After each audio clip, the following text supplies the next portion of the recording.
गृहिणी fashion life चॅनलमध्ये सर्वांचे मनापासून स्वागत करते। मैत्रिणींनो, आपल्या घरकामाची यादी वाढतच जाते पण कमी काही होतच नाही। ही समस्या तर सर्वांचीच आहे। आपल्या सर्वांनाच असे वाटते की मी दिवसभर काम करते पण कामे काही केल्या संपत नाहीत। आपल्याला सर्व काही परफेक्टच लागते व्हावे असे वाटते आणि यामध्ये स्वतःला थकवून आपण घेतो, पण तरीही कामे काही परिपूर्ण झालीत असे वाटतच नाही। तर आज आपण अशाच काही चुका पाहणार आहोत ज्यामुळे आपले काम परफेक्ट होत नाही, ते वाढतच जाते। जर तुम्ही पण या चुका करत असाल तर नक्की सुधारा। चला तर मग पाहू आपण त्या चुका कोणत्या आहेत ते, आणि त्या चुका सुधारू म्हणजे आपले काम जास्त प्रोडक्टिव्ह होईल। त्यामुळे व्हिडिओ शेवटपर्यंत नक्की पहा आणि तुमचे प्रश्न, समस्या, काही उत्तर असतील तर कमेंटमध्ये नक्की कळवा आणि कोणत्या चुका आपण अजून टाळल्या पाहिजेत ते कमेंटमध्ये नक्की सांगा। चला तर मग सुरुवात करूयात। नंबर 1, आपल्या घरातील फर्निचर आणि दरवाजे। बघा, आता तुम्ही म्हणाल फर्निचर कसं काय आणि दरवाजे कसं काय? आपण फर्निचर घेताना, दरवाजे बसवताना खूप डिझाईन असलेले बसवतो, नाजूक डिझाईन असलेले बसवतो। देवघर, कपाट किंवा सोफा असो, यासारख्या अशा गोष्टी आपण तात्पुरता विचार करतो आणि आवडल्या की घेतो, पण जेव्हा आपण ते स्वच्छ करायला जातो ना, तेव्हा ते स्वच्छ करायला खूप वेळ लागतो, तरीही ते व्यवस्थित स्वच्छ होत नाही। मग अशा वेळी ते घराची शोभा वाढवण्याऐवजी आपले कामच वाढवून टाकतात आणि मग ते आपण सारखे सारखे साफ करायचे टाळतो आणि मग ते शोभा वाढवण्याऐवजी खराब दिसते। यामध्ये घराचा दरवाजाही येतो। तोही घेताना आपण हौसेने डिझाईन असलेला घेतो, पण सर्वच फर्निचर दिसायला छान वाटतं पण स्वच्छ करायला मात्र तितकंच किचकट असतं। मग ते स्वच्छ करण्यासाठी, व्यवस्थित क्लिनिंग करण्यासाठी आपल्याला खूप सारी मेहनत घ्यावी लागते। त्यामुळे कोणतेही फर्निचर घेताना, कोणतीही वस्तू घेताना नक्की विचार करा आणि यामुळे आपले काम तर वाढणार नाही ना, हे नक्की बघा। नंबर 2, किचनमधील वस्तू, भांडी। या सर्व आपल्या गृहिणींच्या खूप आवडीच्या वस्तू असतात।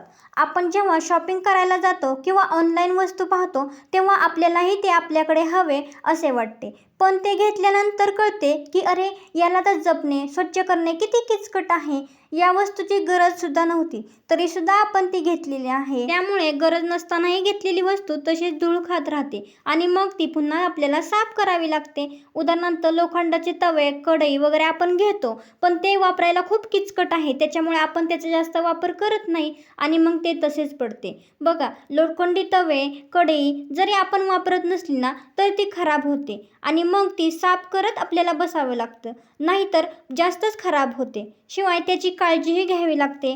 धुवा, मग ते वाळवा, मग त्याला तेल लावा आणि मग ठेवा। यामुळे तुमचा वेळ खूप वाढणार आहे, काम देखील वाढणार आहे आणि म्हणूनच जर हे तुम्ही वापरत नसाल ना तर ते काम वाढवणारे आहे ना। किंवा जरी तुम्ही वापरत असाल तरी त्याची वापरण्याची, धुण्याची प्रोसेस खूप मोठी असल्याने ती एक वेळ खाऊच आहे। तसेच मातीची भांडी, इतर भांडी आपण वापरतो तसे त्याचा अजिबात नाहीये। मातीची भांडी वापरताना, ते धुताना त्याला लिंबू, सोडा याचा वापर करून धुवावे लागते। लिक्विड त्याला चालत नाही। शिवाय ते काळजीपूर्वक सांभाळावे लागते, हाताळावे लागते। त्यामुळे अशा वस्तू घेताना एकदा विचार नक्की करा। इतर भांडी जी वापरायला सोपी असतात ती तुम्ही वापरू शकता। म्हणूनच भांड्यांची निवड करताना योग्य भांड्यांची निवड करा, नाहीतर ते आपले काम वाढवते। नंबर 4, घरातील न लागणाऱ्या वस्तू। बघा, किचनमध्ये तसेच पूर्ण घरामध्ये अशा आपल्या वस्तू असतात ज्या आपल्याला लागतच नाहीत, नुसतेच पडून असतात आणि मग जेव्हा आपण पसारा आवरायला काढतो ना तेव्हा आपले काम ते पुन्हा वाढवतात। त्यामुळे ज्या वस्तू आपल्याला हव्या आहेत ना त्याच वस्तू ठेवा। ज्या वस्तू लागत नाहीत ना त्या तुम्ही पुन्हा पुन्हा साफ करत बसू नका, त्याच्यामुळे तुमचं काम देखील वाढणार आहे। पुन्हा पुन्हा साफ करावे लागतात, याने तुमचा पसारा तर वाढणारच आहे आणि काम देखील वाढणार आहे। त्यामुळे न लागणाऱ्या वस्तू घराबाहेर काढा, कोणाला तरी देऊन टाका किंवा जास्तच खराब झाल्या असतील ना तर त्या भंगारामध्ये द्या। याने आपले काम कमी होणार आहे, शिवाय साफसफाई देखील सोपी होऊन जाणार आहे। त्यामुळे तुम्हाला त्रास देखील होणार नाही आणि तुमचे काम देखील पटकन होणार आहे। नंबर 5, आपले बेडरूम। बेडरूममधील बेडशीट जरी नीट केले ना तरी बेडरूम पूर्ण आवरल्यासारखे वाटते, पण सकाळ सकाळची घाई गडबड, कामांची गडबड यामुळे हे सर्व जमत नाही। यात खूप जास्त वेळ जातो। त्यामुळे आजकाल असे बेडशीट आले आहेत ना जे गादीला फिट असतात, त्यामुळे ते बेडशीट तुम्ही घेण्यास नक्की प्राधान्य द्या।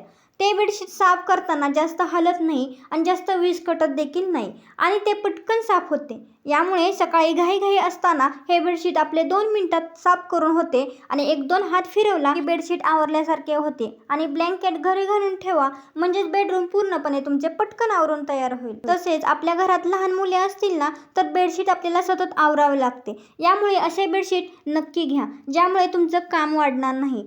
कारण मुले सतत बेडवर खेळत असतात त्यामुळे बेडशीट सतत आपल्याला साफ करावं लागतं आणि व्यवस्थित टाकावं लागतं. आणि जर तुम्हाला हे बेडशीट घेणं पॉसिबल नसेल ना तर बेडशीट जेव्हा तुम्ही बेडवर हातरता, गादीवरती हातरता, तेव्हा बेडशीटच्या चारही कोपऱ्याला तुम्ही काय करायचं आहे, एक छोटीशी गाठ बांधायची आहे. चारही कोपऱ्याला 4 गाठ आणि त्या गाठी बेडशीट पूर्णपणे आत फोल्ड करताना त्या गाठीसुद्धा आतमध्ये चारही कोपऱ्यात तुम्ही आतमध्ये सारायच्या आहेत. त्याच्यामुळे तुमचं बेडशीट अजिबात जास्त हलत नाही. नंबर 6, वाळलेली कपडे. बघा कधी कधी आपल्याला अचानक काम आठवते किंवा एखादं काम अचानक येतं तेव्हा आपण ते कपडे घडी न घालता तसेच टाकतो. आणि कधी कधी जर तुम्ही खूप बिझी असाल ना तर मग ते कपडे 2 दिवसही तसे राहू शकतात आणि मग ते कपडे चुरगळतात आणि मग विस्त्रीचे आपले काम वाढते. म्हणूनच एक सवय आपल्याला नक्की लावायची आहे की आपण कपडे जेव्हा वाळलेली काढतो तेव्हा कधीही कपडे तसेच घाईघाईत काढायचे नाहीत. कपडे काढता काढताच त्या कपड्यांच्या घड्या आपल्याला घालून घ्यायच्या आहेत आणि पटकन ते कपडे जागच्या जागी ठेवून द्यायचे आहेत. त्यामुळे पसारा तर होणार नाही शिवाय तुमचे काम देखील वाढणार नाही. हे काम फक्त 5 मिनिटाचं आहे मैत्रिणींनो, पण बघा पुढचं काम तुमचं खूप कमी होणार आहे. कारण ती कपडे जास्त चुरगळी नसतात त्यामुळे जास्त वेळ त्याला विस्त्री करावी लागत नाही. विस्त्री पटकन होते कारण कपडेही चुरगळत नाही. नंबर 7, किचनवरील पसारा. बघा दिवसभर कोणी आले कोणी गेले तर आपल्या चहाची भांडी असतात तर आपण काय म्हणतो 2-3 तर भांडी येतील घासता. पुन्हा आपण मुलांना काहीतरी करतो खायला त्याची 1-2 भांडी पडतात तेव्हा सुद्धा आपण त्याचा कंटाळा करतो, थोडीच तर भांडीत असे म्हणतो.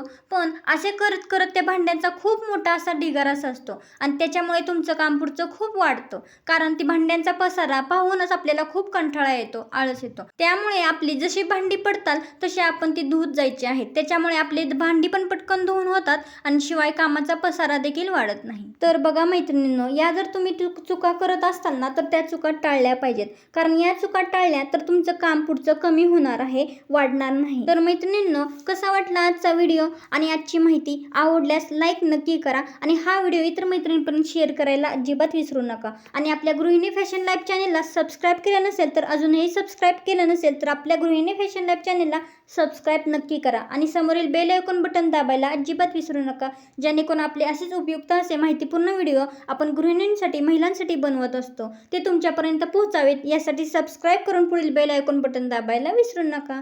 चला तर मग आजचा व्हिडिओ इथंच बस करूया. आजचा व्हिडिओ सर्वांनी पाहिल्याबद्दल सर्वांचे धन्यवाद. तोपर्यंत स्वस्त राहा, मस्त राहा, खुश राहा आणि मजेत राहा.